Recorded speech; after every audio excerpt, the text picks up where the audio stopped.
London. Anybody know what happened to the rest? The Great Fire of London, 1666. Now that building today is known as... Can you just move back there, or you wee bit young man? You're just getting close to my hand. I've never accidentally hit anybody in my life. Known as the Queen's House, it is the only original timber frame building still standing in the City of London.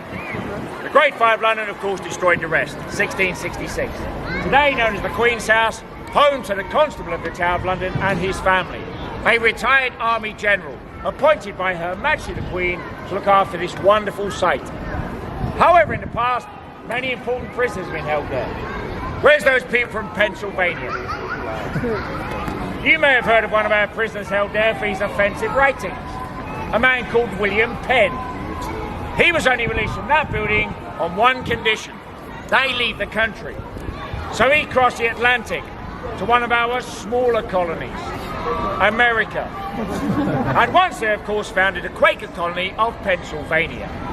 You must be very proud. Your founding father was a criminal. Hey, but look on the bright side. If it wasn't for him, you'd now be living in New Jersey. Anyone here from New Jersey? She can't be from two places. You can't be originally from anywhere. You're from somewhere, not somewhere else. Wherever you're born is where you're from. I lived in the Middle East. I'm clearly not an Arab. I lived in Germany. I'm clearly not German. I have a sense of humour. Sorry, that sounds really awful. Anyway, where was I? Me neither. Now, another prisoner held down there, probably one of our most famous and last prisoners of the Tower of London, held in the Queen's House for 4 days in May of 1941. Because during the First and Second World Wars, the Tower of London became a prisoner of war collection centre. The prisoner held down there, you may have heard of, a man called Rudolf Hess, the deputy leader of Nazi Germany. He was eventually moved from that building and to the country for his own safety, because it is believed some of the British Army soldiers here wanted to kill him. I wonder why. After the war, he was taken to the War Crimes Commission at Nuremberg and sentenced to life in prison. He eventually died in Spandau Prison, West Berlin, in 1987.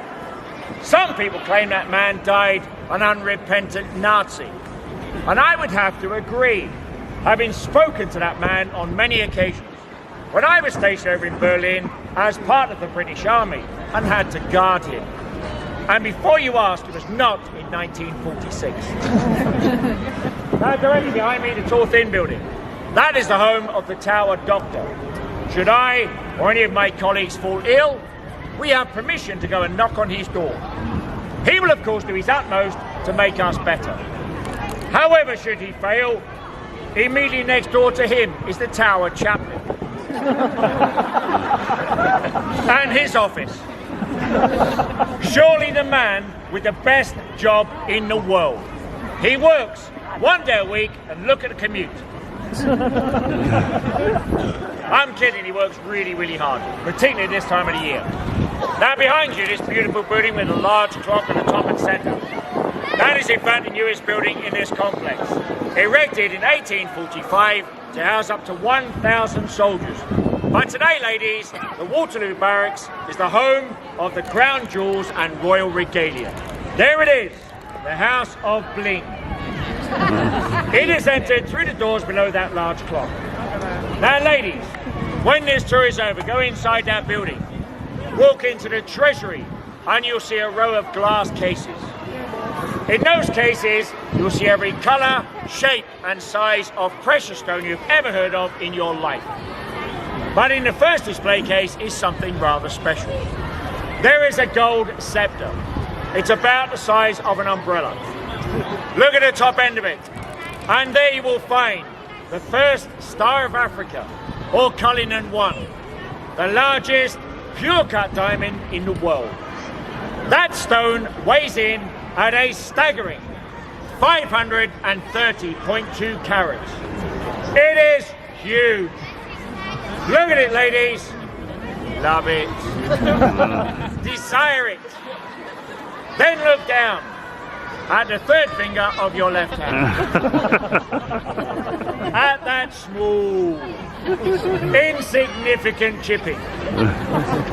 Turn around to the man standing next to you, your husband, fiance or boyfriend, and slap him hard.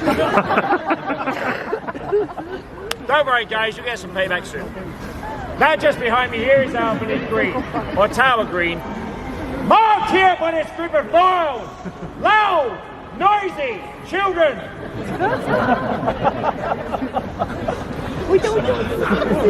Now do not confuse these children with quiet, well-behaved children.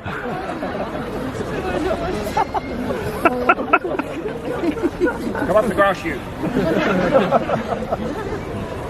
As I was saying, this area behind me, known as Tower Green, marked on this occasion by this small memorial. This is in fact our private execution site, here within inside the Tower of London. Now do not confuse this site with the public site up on Tower Hill.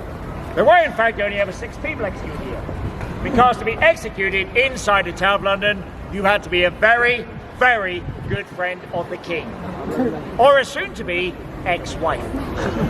Now I'll tell you some of their stories in the quiet and comfort of the Chapel Royal. Just before we go inside that building, however, it is a Christian place of worship and is a Chapel Royal. So there are several important rules to enter my chapel. First of all, gentlemen, if your religion permits, please do as I do and entry and remove your hats. There is to be no photography or video recording inside that building. And if you have one of those instruments of the devil, and you look like you've got one, a mobile or cell phone, switch it off and throw it into the moat. Or at least, please, can I ask you to switch your phones to silent. Because I warn you right now, if your phone goes off inside that building, you will die of terminal embarrassment. And I will make sure of it. One final word of warning. As we enter the chapel just around the corner, there is a small step in the doorway.